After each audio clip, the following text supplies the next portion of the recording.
అందరికీ నమస్కారం. దయచేసి పెళ్ళిళ్ళు అన్నప్పుడు ఆడవారైనా మగవారైనా తెలిసిన వారైనా తెలియని వారైనా పెళ్ళికి ముందు ఖచ్చితంగా ఆ అమ్మాయి అబ్బాయి కనీసం ఒక 2-3 సార్లు అన్నా మాట్లాడుకునేలా చేయండి. ఒకళ్ళంటే ఒకరికి తెలిసిన తర్వాత పెళ్లి చేయండి. లేదు బాగా తెలిసిన వాళ్ళు, చిన్నప్పటి నుంచి తెలిసిన వాళ్ళు అంటే ఒకసారి అడగండి, ఇష్టమా కాదా ఏంటని. గణేష్ గోల్డ్ తాకట్టులో ఉన్న బంగారాన్ని విడిపించి కొనబడును. సంప్రదించండి 9966651144. ఈ మేఘాలయ హనీమూన్ మర్డర్ మిస్టరీ ఉంది కదా, రాజా అతను పాపం చనిపోయిన విధానం చూస్తుంటే, ఈ సోనం ఆమె చంపిన విధానం చూస్తుంటే, అసలు ఈ రాజా రఘువంశీ ఉన్నాడు కదా అబ్బాయి, వాళ్ళ ఇంట్లో ఉన్న వాళ్ళు ఇప్పుడు చెప్తుంటే నాకు అనిపించింది అందరికీ డౌట్లు ఉన్నాయి. బట్ ఎవరు కూడా ఆ ట్రిప్ని ఆపల. అసలు వీళ్ళు వెళ్ళాల్సింది అస్సాంలో ఉన్నటువంటి గౌహతి కామాఖ్యదేవి ఆలయానికి. అండ్ వెళ్ళటం టికెట్లు బుక్ చేశారు, రిటర్న్ టికెట్లు బుక్ చేయాలి. అండ్ గౌహతి నుంచి ఎక్కడికి వెళ్ళి ఉన్నారు, మరలా షిల్లాంగ్ మేఘాలయ వెళ్ళారు. ఆడకి వెళ్ళినప్పుడు మళ్ళీ ఫోన్ చేశారు, మాట్లాడారు. అప్పుడు కూడా డౌట్ రేస్ చేయలేదు వీళ్ళ అమ్మ. విషయం ఏంటంటే, ఈ రాజ్ కుష్వాహా అని చెప్పేసి ఈ సోనం లవర్ ఉన్నాడు కదా, వాడు వయసు 22 సంవత్సరాలు, ఈమె వయసు వచ్చేసి 27 సంవత్సరాలు. ఈ రాజా రఘువంశీ వచ్చేసి 29 సంవత్సరాలు. రాజా రఘువంశీ వాళ్ళది ఒక ట్రావెల్ బిజినెస్ ఉంది. ఈ సోనం వాళ్ళ ఫ్యామిలీకి వచ్చి ఒక ప్లైవుడ్ బిజినెస్ ఉంది. ఈ సోనం వాళ్ళ నాన్న వచ్చేసి దేవి సింగ్, ఈ సోనం వాళ్ళ అన్న వచ్చేసి గోవింద్. వీళ్ళ కంపెనీలోనే మేనేజర్గా పనిచేస్తున్నాడు ఈ రాజ్ కుష్వాహా. ఈ కంపెనీకి వచ్చినప్పటి నుంచి ఇక మన ఈ సోనంతో ప్రేమ, ఈ లీగల్ రిలేషన్ అవన్నీ కంటిన్యూ అవుతుంది. అప్పుడు సేమ్ క్యాస్ట్ కాదు కాబట్టి పెళ్ళి అంటే ఓకే అనరు. బట్ వీడు ఆ ఇంట్లో బాగా నమ్మకస్తుడు, కంపెనీలో నమ్మకస్తుడు. నేను అప్పుడు ఏం చేసిందంటే, సోనం మా కమ్యూనిటీలో ఒక అతను పెళ్లి చేసుకుంటా, ఆ తర్వాత వాడిని మనం చంపేద్దాం, చంపిన తర్వాత నేను విడోని అవుతా కదా, దాని పెళ్ళైన కొద్ది రోజులకే భర్త చనిపోయాడు, ఇక ఈ అమ్మాయిని ఊడ్చుకుంటే ఏంటి అన్నప్పుడు, నేనున్నా అంటూ నువ్వు ముందుకురా, ఇక నీకు ఇచ్చి పెళ్లి చేస్తారు. మొదట భర్త కొంచెం డబ్బును చేసుకుంటా, వాడు చనిపోయిన తర్వాత వాడు ఆస్తి కూడా నాకు వచ్చింది, దాంతో హ్యాపీగా మనం బతికేద్దాం. ఇది సోనం ప్లాను, రాజ్ కుష్వాహా గాడి ప్లాన్ కూడా. కుష్వాహా అనుకున్నట్టుగానే 4 నెలల క్రితం వీళ్ళ కమ్యూనిటీ, ఆ కులానికి సంబంధించినటువంటి ఒక గ్రూప్ వెబ్సైట్ లాంటిది, లేదంటే కమ్యూనిటీ గ్రూప్ లాంటిది ఉంటే అందులో ఈ రాజా రఘువంశీ సంబంధించి పెట్టున్నారు, వధువు కావాలను అంటూ. ఇక సోనం ప్లాన్ వర్కౌట్ అయిందన్న ఆలోచన వచ్చింది, అప్రోచ్ అయ్యి ఉన్నారు. 2 ఫ్యామిలీస్ కలిసే మాట్లాడుకున్నారు, అంతా బాగుంది. ఇక పెళ్ళి మే 11 పెళ్ళైంది. ఇక పెళ్ళైన తర్వాత కరెక్ట్గా 5 రోజులకి ఇక ప్లాన్ వర్కౌట్ చేద్దామని చెప్పేసి అనుకున్నారు. ఎందుకు, రాజ్ కుష్వాహా గారితో అన్ని పనులు అయిపోయి ఈ రాజా రఘువంశీతో పెళ్ళయి మరల శోభనమైన రిమైండ్ కార్యక్రమాలన్నా ఉండలేకపోతుంది. రాజ్ కుష్వాహా గాడే కావాలి. ఆ పేరు నాకు నోరు తిరగట్లే, రాజ్ అని గుర్తుంచండి. రాజా భర్త, రాజ్ లవరు అండ్ హంతకుడు. ఓకే, ఆ రాజుగాడే గుర్తొస్తున్నాడు. ఇక దాంతో వాడిని అడిగితే, వెళ్ళేటప్పుడు 1 వే టికెట్లు ప్లాన్ చేయి, వన్స్ మీరు గౌహతి అవన్నీ చూసుకొని మేము షిల్లాంగ్లో ఉంటాం అని చెప్పాడు.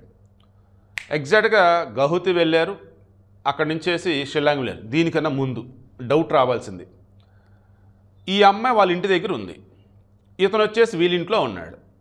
ఆ అమ్మాయి వాళ్ళ ఇంటి దగ్గర నుంచి డైరెక్ట్గా ఎయిర్పోర్ట్కి వస్తున్నా అంది, ఇండోర్ మధ్యప్రదేశ్. ఓకే, వీడి ఇంటి దగ్గర బయలుదేరుతున్నప్పుడు డైమండ్ రింగు, బ్రాస్లెట్, మెడలో చైను అన్నీ కలగలిపితే 10 లక్షల పైన వర్త్. రే ట్రావెల్ చేస్తున్నావు, ఎంత విలువైన ఆభరణాలు ఎందుకు ఏంటంటే, సోనం వేసుకుని అమ్ముంది, హనీమూన్ కదా బాగుంటుందని చెప్పింది.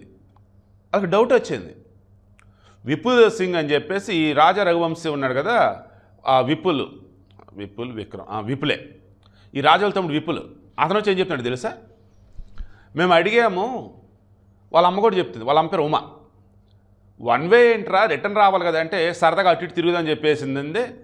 పెళ్ళైన కొత్త, అమ్మవారి టెంపుల్లో చూసుకొని ఆ తర్వాత అన్ని ప్లేస్ రిటర్న్ వస్తారులే అని చెప్పేసి అనుకున్నారు వీళ్ళు. బట్ అనుమానం ఉంది, ఓన్లీ 1 వే ఏంటని. అనుమానం ఏంటి ఎన్ని రోజులు ఉంటారు ఏంటి అన్నట్టు అనుకున్నారు. కానీ చంపిద్దని ఇది అసలు ఎక్కడ రాల.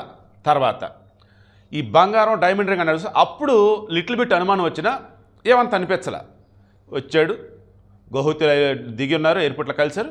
ఇక అక్కడి నుంచి షిల్లాంగ్ వెళ్ళారు. ఇక షిల్లాంగ్ వెళ్ళినప్పటి నుంచి ఎక్కడ సీసీటీవీ ఫుటేజ్ కనపడ్డా ఎప్పటికప్పుడు రాజా భర్త పక్కకు వెళ్ళగానే ఈమె ఫోన్లో ఎప్పుడు కూడా అప్డేట్ ఇచ్చింది. ఎవరికి? ఈ రాజ్ కుష్వాహా గాడికి. వాడితో పాటు ఆకాష్ వచ్చేసి బయట ఉన్నాడు, ఆనంద్, విక్కీ వీళ్ళతో పాటు ఉన్నాడు. మొత్తం నలుగురు. ఆకాష్ 19 సంవత్సరాలు, వీడు రాజ్ కుష్వాహా గాడు 22 సంవత్సరాలు, తర్వాత వచ్చేసి ఆనంద్ 21 సంవత్సరాలు, ఆనంద్ 23, విక్కీ వాడు 21, 22, మొత్తం కూడా 19, 21, 22, 23 బ్యాచ్. నలుగురు యువకులు కూడా 23 సంవత్సరాలు లోపాలు. ఫస్ట్ వాళ్ళు ఒప్పుకోవాలా, 20 లక్షలు ఇస్తానరా అని చెప్పేసి ఏమంటే అప్పుడు ఈ రాజ్ కుష్వాహా గాడు వాళ్ళని ఒప్పించాడు. ఓకే అంటే వీళ్ళంతా బాగా కావాల్సిన తెలిసిన వాళ్ళు, రైట్. ఇక ఎప్పటికప్పుడు అప్డేట్ ఇస్తుంది. ఈ షిల్లాంగ్లో బాలాజీన హోటల్లో దిగారు 21వ తారీఖు. 22వ తారీఖు అక్కడి నుంచి ఒక బండి లాంటిది మాట్లాడుకొని అక్కడి నుంచి వేరే చోటకు వెళ్ళారు. దెన్ మావళ క్లియర్కి వెళ్ళాలా, అక్కడ ఉంటే లివింగ్ రూట్ బ్రిడ్జ్ చూడాలా, ఇదే ప్లాన్. 22వ తారీఖు ఈవినింగ్ వచ్చేసి ఆ పిప్రాలు ఉన్నటువంటి ఒక హోమ్ స్టే దానిలో దిగి ఉన్నారు. ఇక అక్కడి నుంచి వచ్చేసి వీళ్ళు ఏం చేయాలి, నెక్స్ట్ డే రోజు లివింగ్ రూట్ బ్రిడ్జ్కి వెళ్ళాలి. అప్పుడు గైడ్, లోకల్ గైడ్ ఆల్బర్ట్తో ముందు మాట్లాడారు. బట్ ఆ తర్వాత వచ్చేసి ఆ 3000 మెట్లు ఉంటాయట, ఆ మార్గంలో వచ్చేసి గైడ్ లేకపోతే కొంచెం ఇబ్బంది అనట. బట్ మాకు అంతా తెలుసు అని చెప్పేస్తున్నారు. అదే సమయంలో వాళ్ళతో ముగ్గురు మాట్లాడుతూ ఉన్నారు. ఆకాష్ అనేవాడు దూరంగా ఉన్నాడు, ఆనంద్, విశాల్ అలియాస్ విక్కీ అనమాట. నెక్స్ట్ రాజ్ కుష్వాహా, వీళ్ళు ముగ్గురు. అప్పటికే వీళ్ళు ఆయుధం ఏదైతే ఉందో ఆన్లైన్లో ఆర్డర్ పెట్టి గౌహతి నుంచి ఇంపోర్ట్ చేసుకున్నారు. ఇక దాన్ని తీసుకొని ఆయుధాన్ని బయలుదేరారు. ఈ మెట్ల మార్గంలో వచ్చేసి సోనం వెనకాల ఉంది, వీళ్ళు ముందున్నారు. వాళ్ళు మాట్లాడడం హిందీ మాటలు వినపడే ఇతనికి. సో తెలిసిన వాళ్ళు ఏమనుకున్నాడు. ఇక ఆ తర్వాత ఇతను పట్టించుకోలే. ఇది ఎప్పుడు 23వ తారీఖు. నెక్స్ట్ 24వ తారీఖు వచ్చేసి వీళ్ళ బండి ఏదైతే ఉందో వీళ్ళు ఉన్నటువంటి మార్గం 20 కిలోమీటర్ల దూరంలో బండి తాళాలు ఉన్నాయి. దెన్ ఆ బండి యజమాని కంప్లైంట్ ఇస్తే అతను వెళ్ళి 20వ తారీఖు కంప్లైంట్ ఇచ్చాడు. 26వ తారీఖు వచ్చేసి వీళ్ళు కంప్లైంట్ ఫైల్ చేసి ఇన్వెస్టిగేషన్ స్టార్ట్ చేశారు. ఎందుకు? అప్పటికే ఈ రాజా రఘువంశీకి సంబంధించిన వాళ్ళ పేరెంట్స్ వాళ్ళు వచ్చి ఆల్రెడీ కంప్లైంట్ ఫైల్ చేశారు. లాస్ట్ టైం మాకు ఇక్కడి నుంచే ఫోన్ చేస్తున్నారు. లాస్ట్ టైం ఫోన్ చేసినప్పుడు సోనం వచ్చేసి ఆయాసపడుతుంది, ఇబ్బంది పడుతుంది, అండ్ రాజా వచ్చేసి సిగ్నల్ లేదు, నేను మరలా చేస్తాను చెప్పన్నాడని చెప్పేసి ఇక పోలీసు ఇన్వెస్టిగేషన్ చేశారు. దెన్ ఇక 1 వీక్ తర్వాత బాడీ డిటెక్ట్ అయింది. ఎక్కడ? సోహరా ఏరియా, చిరపుంజి ఏరియా లోయ ప్రాంతం ఏదైతుంటే లావ్ విగ్డ్రాంగ్ సమ్ లోయ ప్రాంతం, అక్కడ ఇతని బాడీ దొరికింది. ఆ నెక్స్ట్ బాడీ దొరికిన సమీపంలోనే ఇతను చంపడానికి వాడిని కత్తి దొరికింది. ఇప్పుడు పోస్ట్ మార్టం చేసిన తర్వాత తెలిసింది ఏంటంటే వెనకాల భయంకరంగా కొట్టారు. ఫస్ట్ ఆ తర్వాత ఫ్రంట్ కొట్టారనమాట. అంటే వెనకాల పటాను కొట్టేసి కింద పడగానే మళ్ళీ ఫ్రంట్ కొట్టేశాడు. ఇక ఆ తర్వాత అక్కడి నుంచి లోయలో పడేశారు. దారుణం ఏంటంటే సోనం వచ్చేసి ప్లాన్ ఏలో భాగంగా చంపాలి, ప్లాన్ బిలో భాగంగా ఎటోలు అటు వెళ్ళిపోవాలి, ప్లాన్ సిలో భాగంగా ఆ తర్వాత కొన్నాళ్ళకి నేను తప్పించుకొని వచ్చానంటే ఇంటికి వస్తాను, అప్పుడు ఇక నాకు ఎవరు దిక్కులేరు అన్నప్పుడు నేనున్నా నువ్వు చూపుతావు లేదా నేను నిన్ను కోరుకుంటా, మొత్తం మనం ఒప్పించుకున్నాను. వీళ్ళు ప్లాన్ ఏ అయిపోయింది, అతను చంపేశారు. ప్లాన్ బి ఎవరి దారు అన్నట్టుగా వచ్చారు కదా. ఈ రాజ్ కుష్వాహా గాడు వచ్చి ఈ రాజా రఘువంశీ బాడీ ఉంది కదా, ఇంటికి వచ్చాక అంత్యక్రియలు చేసేటప్పుడు దగ్గరుండి మరీ అంత్యక్రియలో పాల్గొన్నాడు ఈ రాజ్ కుష్వాహా గాడు. అండ్ వీడు వచ్చే సోనం ఫ్యామిలీకి బాగా క్లోజ్ కదా, వాళ్ళు కూడా మొత్తం వీడితో ట్రావెల్ చేస్తూ ఉన్నారు. అయితే ఈ మధ్యలో ఏమైంది, పోలీస్ ఇన్వెస్టిగేషన్ చేస్తున్న మూమెంట్లో ఈ సోనం యొక్క కాల్ లెటర్ రికార్డు తీశారు, మెసేజ్ హిస్టరీ తీశారు. అందులో ఎప్పటికప్పుడు ఈ రాజ్ కుష్వాహా గాడితో ఆకాష్, ఆనంద్, విక్కీ వీళ్ళతో మాట్లాడుతున్న విధానం కావచ్చు, వాళ్ళ డేటా మొత్తం కూడా పోలీసు దొరికింది. ఇక ఆ మూమెంట్లో ఆమెకు సంబంధించి ఏం చేసింది, అక్కడి నుంచి గౌహతి వెళ్ళింది. గౌహతి నుంచి వచ్చేసి వారణాసి మీదుగా ఉత్తరప్రదేశ్లో నేను దొరికిందండి, ఆ ప్లేస్ మర్చిపోయినాను, గాజీపూర్, అక్కడ దొరికింది కదా. ఈ మధ్యలో వచ్చేసి ట్రావెల్ చేసిన మూమెంట్లో ఆమె దగ్గర ఉన్న ఫోన్లు గీళ్ళు మొత్తం పగలగొడుతూ వచ్చేసింది. ఈలోపు ఏమైందా, డేటా రికార్డులు అన్ని ప్రకారం పోలీసులు దొరికేశారు. మొగోలు దొరికాక వాళ్ళు చెప్పింది ఏంటి, సోనంతోనే మేము దొరికాంరా బాబు, సోనం వల్లే మేము చంపారా బాబు అని చెప్పారు. ఈ సోనం ఏం చేసింది, ఈ గాజీపూర్ ఉన్నటువంటి కాశీ దాబా దగ్గర ఆ ఓనర్ని బతినాడు. మిడ్ నైట్ నన్ను ఇక్కడ ఎవరు పెట్టారేంటో తెలియదు, ఇక్కడ ఎవరేసారంటే తెలియదు, మా ఆయన్ని వచ్చేసి ఘోరంగా చంపేశారు అని అంటే అతను బాధపడి పాపం ఫోన్ ఇచ్చాడు. వాళ్ళ ఇంట్లో ఫోన్ చేసి చెప్పింది. వాళ్ళు పోలీసులు చెప్పారు, లోకల్ పోలీసులు. ఎందుకు అప్పటికే ఉత్తరప్రదేశ్ పోలీసులు, మధ్యప్రదేశ్ పోలీసులు, అస్సాం పోలీసులు, మేఘాలయ పోలీసులు ఇంతమంది జల్లెడ పెడుతూ ఉన్నారు. దట్టు సిబిఐకి ఇవ్వాలని చెప్పేసి మోహన్ యాదవ్ మధ్యప్రదేశ్ సీఎం కూడా అడుగున్నాడు. ఇక ఈ మూమెంట్లో ఈ పోలీసులు వచ్చేసి ఆమెని 1 స్టాప్ సెంటర్ అంట, నియర్బడినటువంటి మెడికల్ సెంటర్ లాంటి పట్టుకెళ్ళి విచారణ చేస్తున్న మూమెంట్లో అప్పటికే మొగాలు ఆల్రెడీ చెప్పారు సోనం చేతులు మేము చంపారో బాబని. సోనం ఏమంది, నాకేం తెలుసు, దాన్ని కిడ్నాప్ చేస్తారు, వదిలేస్తారు. అదే ఎక్కడ షిల్లాంగు, ఎక్కడ గాజీపూరు, 1000 కిలోమీటర్ల పైగా ఎంత డిస్టెన్స్ ఎలా ఏంటి? సో ఏదో తేడా కొడుతుంది. విచారణ చేస్తే అప్పుడు తెలిసింది ఏంటంటే ఈ ప్లాన్ అంతా అన్నమాట. పెళ్ళికి ముందే ప్లాను, పెళ్ళైన తర్వాత ప్లాను, ఆ తర్వాత చంపటం ప్లాను, ఆ తర్వాత ఎవరికాలు తెలియకుండా విడిపోవడం ప్లాను, ఆ తర్వాత వచ్చేసి నన్ను ఎవరు కిడ్నాప్ చేస్తే అక్కడ వదిలేసని చెప్పిన ప్లాను. చివరికి ఏమైందిరా బాబు అంటే దారుణంగా ఆ రాజా అనబడే వ్యక్తిని చంపి రాజ్ కుష్వాహా గారితో పెళ్లించుకున్న ప్లాను మొత్తం బెడ్స్ కొట్టింది. ఓ ఫ్యామిలీ రోడ్డుని పడింది.